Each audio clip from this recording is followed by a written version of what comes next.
Assalamualaikum warahmatullahi wabarakatuh. Perkenalkan, kami dari kelompok 4, mahasiswi program studi S1 Akuntansi Non-Reguler Universitas Tadulako yang beranggotakan saya sendiri, Cantika Dias Arneta, dan teman saya, Nadia Apriliani Barum. Pada kesempatan kali ini, kami akan menjelaskan dan memaparkan sebuah materi guna memenuhi salah satu tugas pada mata kuliah Audit 2. Materi yang akan kami paparkan pada kesempatan kali ini yaitu mengenai laporan keuangan yang telah diaudit. Adapun subbab yang akan kami jelaskan pada kesempatan kali ini yaitu yang pertama, standar pelaporan, yang kedua, laporan auditor, yang ketiga, pengaruh situasi yang mengakibatkan penyimpangan dari laporan standar, dan yang terakhir, yang keempat, mengenai pertimbangan pelaporan lain. Baik, kita akan langsung masuk kepada materi. Yang pertama, mengenai standar pelaporan. Standar pelaporan yang berlaku secara umum itu ada 4. Berikut akan kami jelaskan masing-masing standar tersebut. Yang pertama, standar pelaporan utama. Laporan harus menyatakan apakah laporan keuangan telah disajikan sesuai dengan prinsip-prinsip akuntansi yang berlaku umum. Standar pelaporan pertama mengharuskan auditor untuk secara eksplisit menyatakan apakah laporan keuangan telah disajikan secara wajar sesuai dengan GAAP. Standar ini mengharuskan pernyataan suatu pendapat, bukan pernyataan tentang fakta.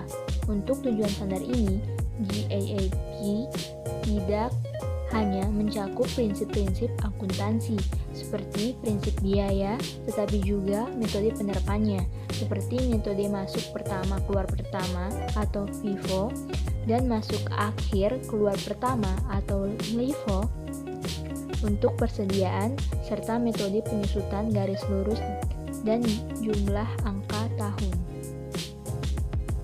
Kemudian standar pelaporan kedua.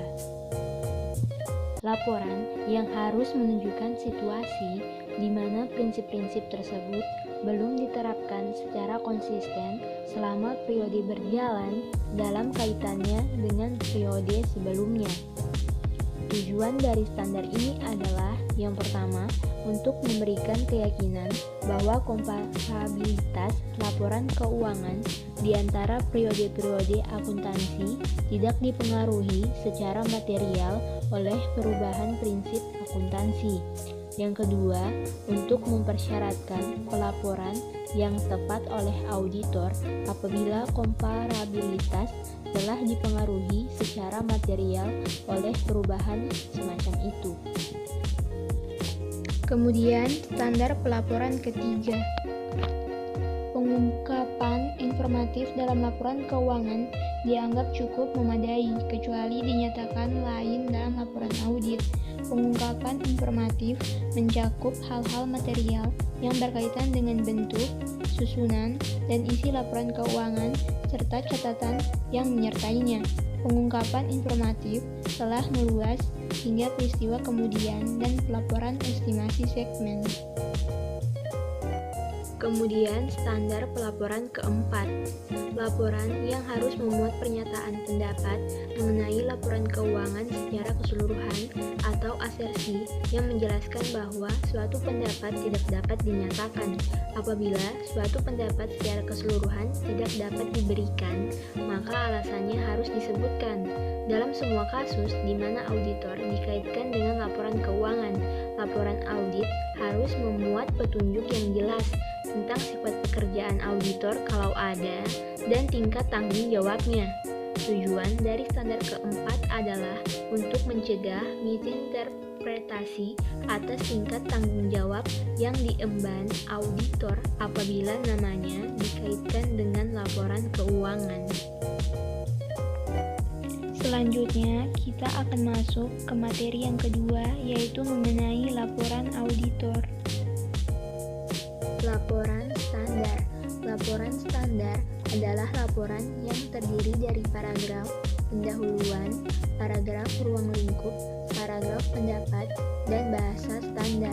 Laporan standar auditor harus diberi tanggal per penyelesaian pekerjaan lapangan. Untuk klien berbentuk koperasi, laporan dialamatkan kepada Dewan Komisaris atau pemegang saham. Untuk klien bukan koperasi, alamatnya adalah partner atau pemilik perseorangan. Tanda tangan yang dicantumkan pada laporan itu umumnya adalah nama kantor itulah yang memikul tanggung jawab atas pekerjaan dan temuan dari staf profesionalnya. Penyimpangan dari laporan standar. Penyimpangan dari laporan standar terjadi apabila auditor menyimpulkan bahwa bahasa penjelasan harus ditambahkan pada laporan itu, walaupun masih menyatakan pendapat wajar tanpa pengecualian atau jenis pendapat yang berbeda harus dinyatakan pada laporan keuangan itu. Bahasa penjelasan dengan pendapat wajar tanpa pengecualian dapat saja terjadi di mana bahasa penjelasan ditambahkan pada laporan tetapi auditor masih menyatakan pendapat wajar tanpa pengecualian atas laporan keuangan yang bersangkutan. Tujuan dari informasi penjelasan adalah untuk memberitahu pemakai laporan itu tentang satu atau lebih fakta material berkenaan dengan audit atau laporan keuangan yang telah diaudit.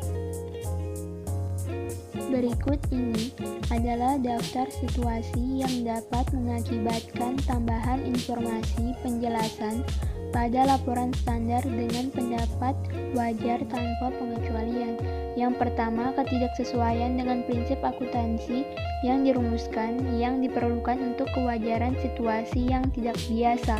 Yang kedua, inkonsistensi dalam prinsip-prinsip akuntansi yang dipertanggungjawabkan sesuai dengan GAAP. Yang ketiga, kepastian dipertanggungjawabkan sesuai dengan GAAP. Yang keempat, keraguan yang substansial tentang kelangsungan usaha suatu entitas yang dipertanggungjawabkan sesuai dengan GAAP. Yang kelima, penekanan suatu hal oleh auditor. Yang keenam, pendapat berdasarkan sebagian dari laporan auditor lain di mana tidak ada pembatasan ruang lingkup dan ketidaksesuaian dengan GAAP. Jenis-jenis pendapat lainnya. Yang pertama, pendapat wajar dengan pengecualian yang menyatakan bahwa kecuali untuk pengaruh hal-hal yang berkaitan dengan pengecualian. Laporan keuangan itu menyajikan secara wajar sesuai dengan GAAP. Yang kedua, pendapat tidak wajar yang menyatakan bahwa laporan keuangan tidak menyajikan secara wajar sesuai dengan GAAP. Yang ketiga, penolakan memberikan pendapat yang menyatakan bahwa auditor tidak menyatakan suatu opini tersebut atas laporan keuangan. Assalamualaikum warahmatullahi wabarakatuh. Perkenalkan, nama saya Nadia Apriliani Barung, Stanbook C30118460. Di sini saya akan melanjutkan materi dari teman saya mengenai pengaruh situasi yang mengakibatkan penyimpangan dari laporan standar. Standar pembatasan ruang lingkup. Dalam suatu audit yang dilakukan sesuai dengan GAAP, auditor dapat melaksanakan semua prosedur audit dianggap perlu dalam situasi bersangkutan. Dari prosedur-prosedur ini, auditor diharapkan akan mendapatkan bukti kompeten yang mencukupi sebagai dasar untuk memberikan pendapat atas laporan keuangan.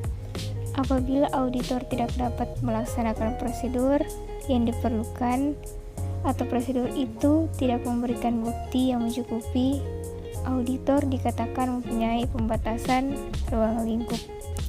Berikut pendapat wajar dengan pengecualian. menunjukkan pembatasan ruang lingkup dalam paragraf ruang lingkup, memberikan alasan substantif untuk pembatasan itu dalam paragraf penjelasan, menyatakan pendapat wajar dengan pengecualian pada paragraf pendapat dengan referensi ke paragraf penjelasan.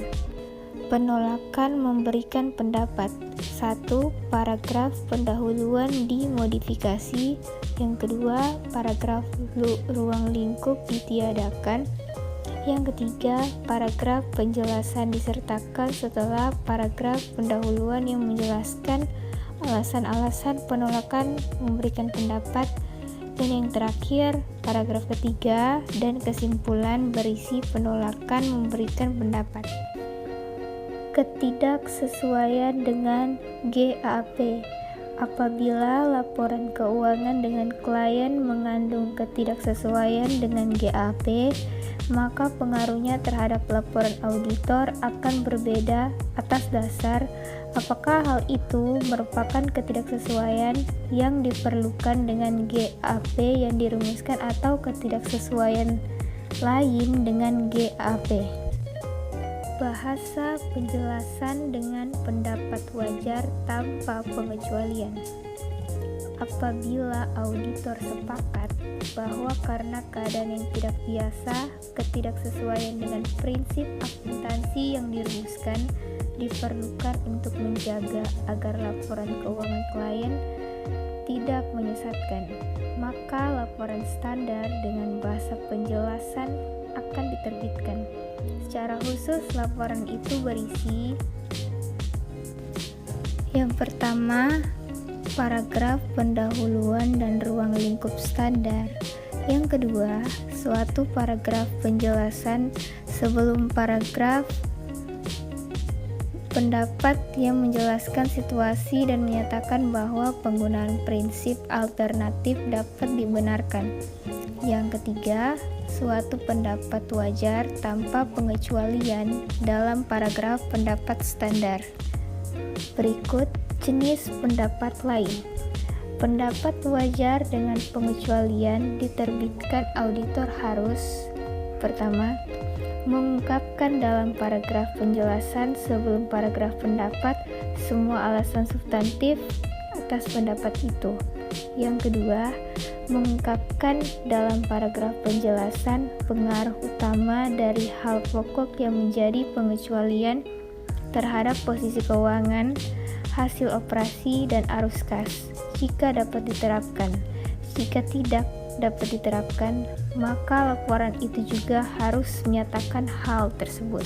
Dan yang terakhir, memberikan pendapat wajar dengan pengecualian dalam paragraf pendapat dengan referensi ke paragraf penjelasan.